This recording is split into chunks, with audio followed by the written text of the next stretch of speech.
Hey everybody, and welcome back. This is joshsdh, and we are back on the multiplayer server. So I showed you all last little teaser episode that I had made a portal, and it spit me out in this really awesome hilly area, and I wanted to show you kind of what I set up. So I set up a little portal base camp. In fact, right here you can see, welcome to the Portalton Station, or the Portalton Inn. And if you come on in here, very homey, cozy little place. It's got some, it used to have wood beams here, but I think the lava burnt them down. Whoops. Nice little rug, a bed where I reset my spawn point, some pictures, fireplace, some great storage, lots of random stuff. Let's see what else we got here. Over here we have a, I don't know what we call it, a bathroom or a pool room, a little area of some water. Don't know why I needed that, but I felt like appropriate. You know, just put it in my little stone house. And also a pseudo secret, not really a secret, but a little hidden staircase here. And this is what I wanted to show you. So the last few episodes, well, actually it's been a long while because I've been caught up with Terraria, but it's there's a couple of updates that have come out since then. And so that little staircase just goes up to here. And I wanted to show you some things that have been come out and have been built into the game. I gotta keep going higher. Since the last time really we've done a video. And the first one I want to go over is the hatches, or the trapdoors. And so I built this bridge. So you can see it's a lovely bridge. You can see down. You can fall. And I didn't bother really hiding the redstone, but it works like you would expect it to. So now the bridge opens upwards. So technically right now as it's built I can walk along the edge here, so it's not very effective for other human players. But I have had some fun where I'll make it night and I'll wait for the zombies to come and I'll drop zombies. I've even dropped a creeper once, so that was exciting. So yeah, nice little drawbridge, very simple. When the redstone's active, it flips to the up state. When the redstone's not active, it flips back down. Basically I just have a redstone wires going on both sides of the bridge here. A little lag. There we go. And a redstone repeater right here. So actually these two don't open because the redstone repeater itself doesn't send a signal down, which is interesting. I did not know that, and so that's something to be aware of in my design. So then you get over here and you're like, okay, great, the bridge is done. It gets in this little tunnel area, awesome, and the tunnel just kind of dead ends. That's not very useful. Oh, but there's a little switch, a lever. I wonder what it does. And so you click it, and you'll notice that those doors just opened because we now have sticky pistons and well, pistons in general. So this is kind of my first attempt at pistons to open doors, and you'll see that the way I did it required me to have some redstone visible. And so let me see if I can give you a little quick sneak peek here. The pistons themselves are right here. And so that redstone, when a switch hits, activates down here and pushes those pistons up, which then puts the brick up so that you can't see in. So it's fun, it's awesome, and it's starting to look good, and I need to learn to hide it. And actually I have learned to hide it, but not on this server. I did it on my flat world server, which I want to show you next. So give me 2 seconds. And we'll hop in there, kind of my testing server, which I don't think I've actually ever shown on the show, and we'll show you some things. So, be right back. So, here we are, back in my testing world, my testing server, if you will. This is a local host server, something I just keep on my own PC, just for testing out things, and I've not done any videos on it. As you can see, it's a flat map. And I have a couple of them. I picked them up on the Minecraft forums. If you just search for flat maps, I wish I could offer credit, but I got this one so long ago that I don't really remember who it was from. I apologize. But I built a couple things on this one. And so, it's that same drawbridge, but this one I put over lava to make it a little more perilous looking. So here you go. So again, the drawbridge works very well. It just uses redstone, simple lever to open both ends. And you can do a lot to hide the redstone, so you don't need to have it visible at all. And actually, I want to show you kind of the other things that I've done here.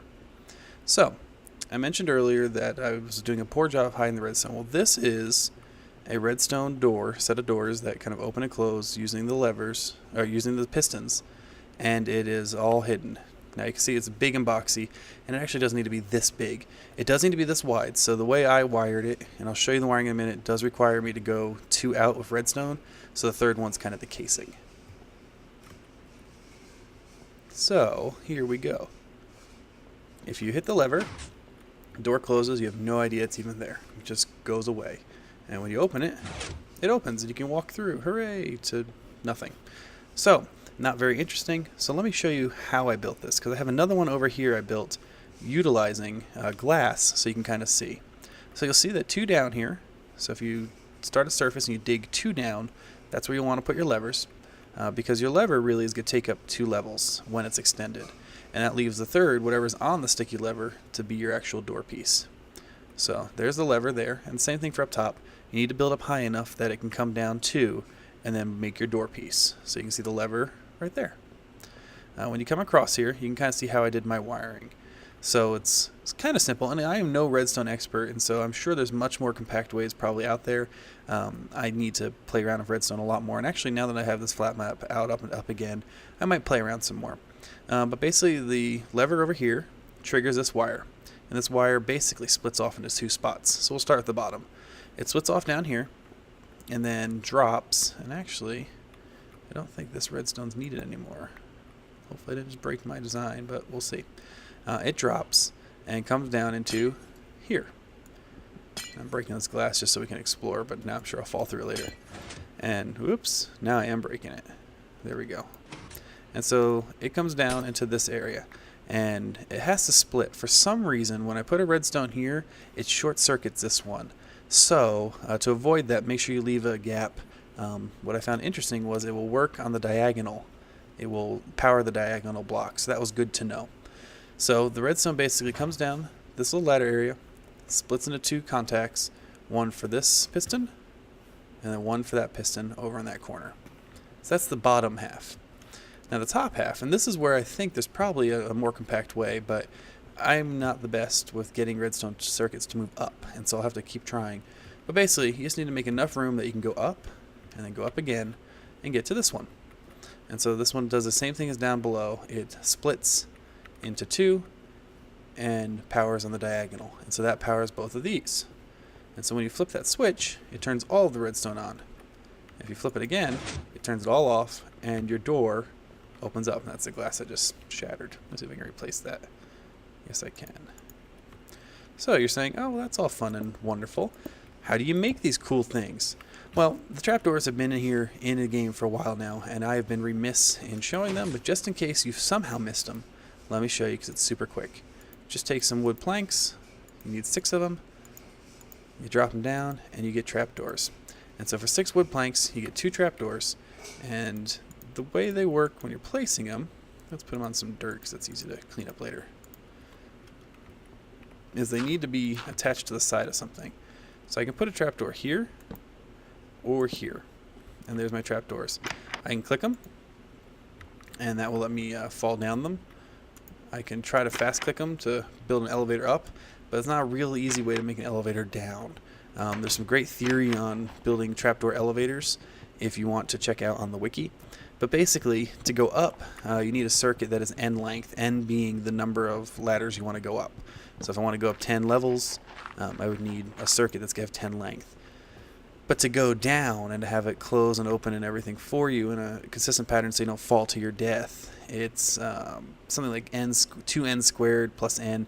It starts getting astronomically large because with the timing and the timing loops you need to build.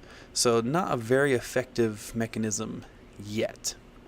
Now the pistons, they're also pretty easy to make. They have a lot of materials, and actually I think the sticky pistons are the first Minecraft recipe that is a compound recipe where you have to make something first and then put something else on it.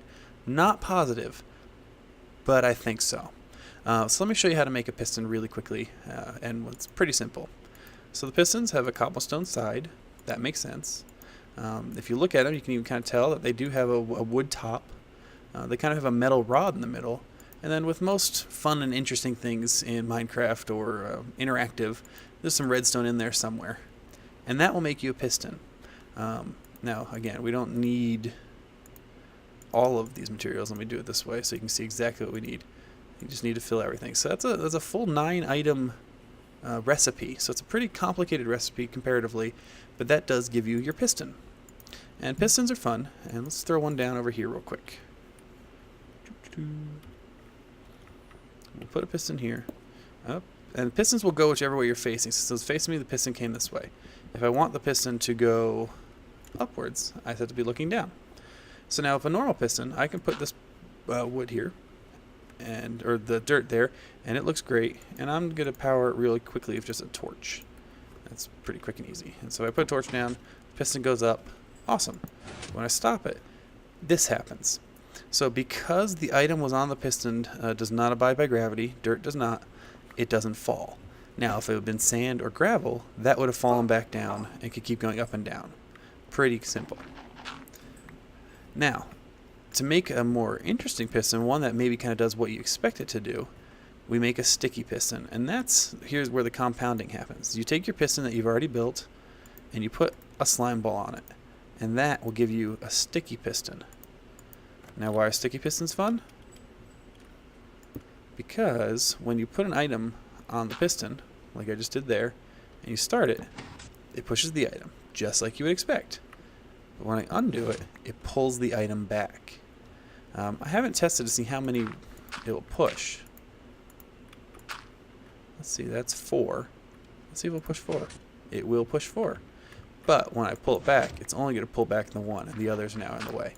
So that's something to keep in mind, is that the piston will only push the 1 if it's a sticky piston. And hey, it gives us a good use for those slime balls now, so that's kind of exciting. So yeah, that's pistons and trapdoors, and I know it's been a while. Next up, I hope to do something actually with some shears and some hedge design, because you can now use shears to cut leaves and place them in the game without any type of hacks or server commands, which is kind of cool. So thanks for watching, and we'll catch you later, and have a great time in Minecraft. See y'all later.